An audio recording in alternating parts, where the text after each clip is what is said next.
நீர்வளத்துறை அமைச்சர் அவர்கள். இல்லை முடிக்கட்டும், நீர்வளத்துறை அமைச்சர் முடிக்கட்டும். மாண்புமிகு பேரவைத் தலைவர் அவர்களே, மாண்புமிகு புவனகிரி சட்டமன்ற உறுப்பினர் தடுப்பணை கட்டுறது சம்பந்தமாக பேசியிருந்தார். கடல் நீர் உள்ளே வராமல் தடுக்க கடலூர் மாவட்டம் புவனகிரி வட்டம் ஆதி வராக நல்லூர் கிராமம் அருகே வெள்ளாற்றின் குறுக்கே டெயில் எண்ட் ரெகுலேட்டர் அமைக்கும் திட்டத்திற்கான மதிப்பீட்டு தொகை ரூபாய் 194 கோடி, நிலையெடுப்பு செய்யும் பணிக்கு ரூபாய் 44.39 கோடி உட்பட கணக்கிடப்பட்டு துறையின் பரிசீலனையில் உள்ளது என்ற விவரத்தை இவ்வாயிலாக தெரிவித்துக் கொள்கிறேன். மாண்புமிகு பேரவைத் தலைவர் அவர்களே, மாண்புமிகு சட்டமன்ற உறுப்பினர் சகோதரி லதா அவர்கள் பேசினார்கள். கடலூர் மாவட்டம் ஆதனூர் கிராமம் மற்றும் மயிலாடுதுறை மாவட்டம் குமாரமங்கலம் கிராமங்களுக்கு இடையே கொள்ளிடம் ஆற்றின் குறுக்கே தலை மத குளருடன் கூடிய கதவணை அமைக்கும் திட்டப்பணி 4/5/2019 அன்று துவங்கப்பட்டு 31/12/2024 அன்று கட்டி முடிக்கப்பட்டது.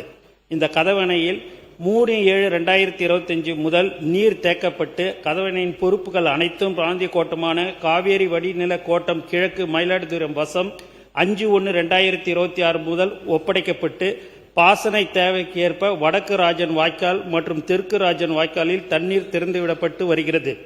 இந்த திட்டப்பணிக்கான சுற்றுச்சூழல் அனுமதி மாண்பை உச்சநீதிமன்ற வழிகாட்டுதலின்படி பெற வேண்டியுள்ளதால் முறையாக அறிவிப்பு செய்ய இயலாத சூழ்நிலை உள்ளது என தெரிவித்துக் கொள்வதோடு அறிவிப்பு மிக விரைவில் உரிய நடவடிக்கை எடுக்கப்பட்டு வருகிறது என்பதை தெரிவித்துக் கொள்கிறேன்.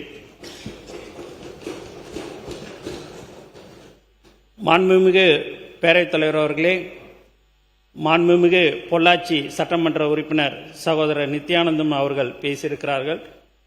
பரம்பிக்குளம் ஆழியாறு திட்டத்தின் மூலம் கோயம்புத்தூர் மற்றும் திருப்பூர் மாவட்டங்களில் 3,77,152 ஏக்கர் நிலங்கள் பாசன வசதி பெற்று வருகின்றன. இந்த திட்டத்தின் ஆய்வு பகுதிகள் 4 மண்டலமாக பிரிக்கப்பட்டு ஒரு மடை விட்டு ஒரு மடை என்ற முறையில் 2 ஆண்டுகளுக்கு ஒரு முறை பாசன நீர் வழங்கப்பட்டு வருகிறது. எதிர்வரும் பாசன காலத்தை முன்னிட்டு பரம்பிக்குளம் ஆழியாறு திட்டத்துக்கு உட்பட்ட பிரதான மற்றும் கிளை கால்வாய்களை தூர்வாருவதற்காக ரூபாய் 14.98 கோடி மதிப்பீட்டில் 229 பணிகள் மேற்கொள்ள திட்டமிட்டுள்ளது. மேற்படி பணிகளுக்கு நிதி ஒதுக்கீடு பெறுவதற்கு நிதித்துறையின் பரிசீலனையில் உள்ளது. மேற்படி பணிகளுக்கான நிதி ஒதுக்கீடு கிடைக்கப்பெற்றவுடன் பாசன காலத்திற்கு முன்னர் தூர்வாரும் பணிகள் நிறைவேற்றப்பட்டு கடைமடை பகுதியில் வரை பாசன நீர் தங்க தடையின்றி கொண்டு செல்ல நடவடிக்கை எடுக்கப்படும் என்பதை தெரிவித்துக் கொள்கிறேன்.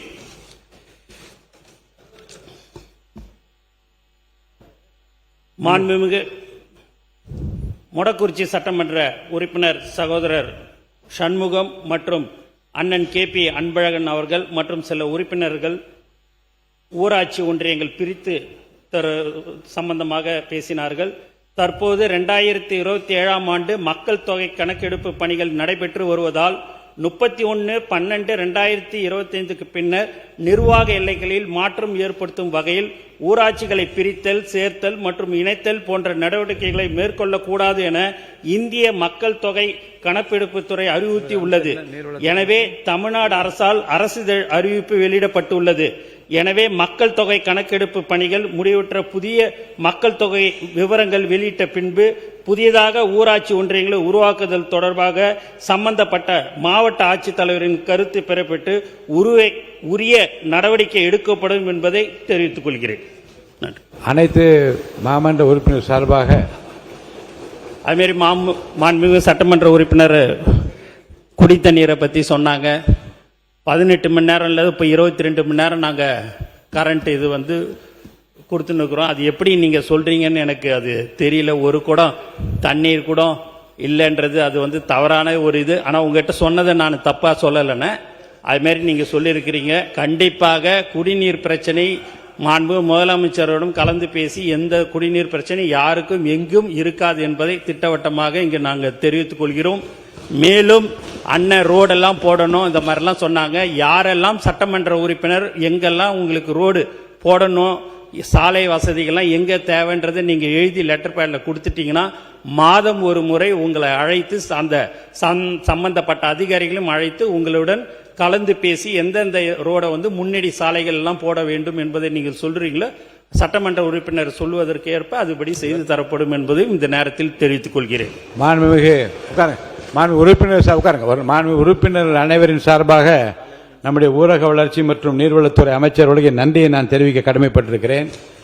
உடனுக்குடன் செயல் திட்டங்களையும் அரசு என்ன செய்திருக்கு என்பதையும் காலையிலே கேள்வி கேட்டாலும் சரி, நேற்று மாலை கேள்வி கேட்டால் உடனே பதில் தந்த அமைச்சருக்கு அனைத்து உறுப்பினர் சார்பாக நான் நன்றியை தெரிவித்துக் கொள்கிறேன். மாண்புமிகு அவை முன்னவர். மாண்புமிகு பேரவைத் தலைவர்களே, சங்கிரி சட்டமன்ற உறுப்பினர், ராணிப்பேட்டை சட்டமன்ற உறுப்பினர்களும் பட்டாக்கள் சில இடங்களிலே கொடுக்கப்படவில்லை என்று சொன்னால் அதற்காக சிறப்பு திட்டமாக 6 மாத காலத்தில் இங்கே அரசு விதிகளுக்கு உட்பட்டு இருக்கிறதோ அந்த அனைத்து இடங்களும் நாம் மானிய கோரிக்கையை குறிப்பிட்டதைப் போல 20 லட்சத்திற்கு மேற்பட்டவர்களுக்கு பட்டாக்கள் வழங்குவதற்கு நடவடிக்கை மேற்கொண்டு வருகிறோம். மாண்பு உறுப்பினர் எடப்பாடி பழனிசாமி அவர்கள். மாண்புமிகு பேரவைத் தலைவர்களே, மாண்புமிகு நீர்வளத்துறை அமைச்சர் சொன்னாங்க, சேலம் மாவட்டத்தில் வறட்சி நிலவி கொண்டிருக்கின்றது. ஏற்கனவே அதிமுக ஆட்சியில் இருக்கும்போது 22 மணி நேரம் மின் மோட்டர் இயக்குனாங்க, தடையில்லாமல் தண்ணீர் கொடுக்கப்பட்டிருந்தது. கடந்த ஆட்சியில் முறையாக தண்ணீர் எங்களுக்கு கிடைக்காததுனால இப்பொழுதும் அது தொடருது. அதனால தான் இப்போ 15 மணி நேரம் 16 மணி நேரம் தான் மின் மோட்டரை இயக்குறாங்க. அதனால குடி தண்ணீர் முழுமையாக கிடைக்கல. ஆகவே தனி கவனம் செலுத்தி சேலம் மாவட்டத்திற்கு 22 மணி நேரம் மோட்டாரை இயக்கினால் தங்குதடை இல்லாமல் தண்ணீர் கிடைக்கும். காவிரி ஆற்றில் தண்ணீர் இருக்குது. அதனால மாண்புமிகு நீர்வளத்துறை அமைச்சர் அவர்கள் சேலம் மாவட்டத்திற்கு தடை இல்லாமல் பாதுகாக்கப்பட்ட நீரை வழங்க வேண்டுமாய் தங்கள் வாயில கேட்டு. மாண்பு உறுப்பினர் பேரவைத் தலைவர்களே, தடை இல்லாம கண்டிப்பா குடிநீர் கண்டிப்பா கிடைக்கணும். உங்க ஆட்சியில் இல்லை, எங்க ஆட்சியில் நிரந்தரமா எந்த ஒரு பிரச்சனையும் இல்லாம நாங்க குடி தண்ணீரை நாங்க கொடுத்துடுறோம். அண்ணன் சொன்னாங்க, அதையெல்லாம் மனதில் வைத்துக்கொண்டு அதை உடனுக்குடன் எல்லாமே சரி செய்து தரப்படும் என்பதை தெரிவித்துக் கொள்கிறேன்.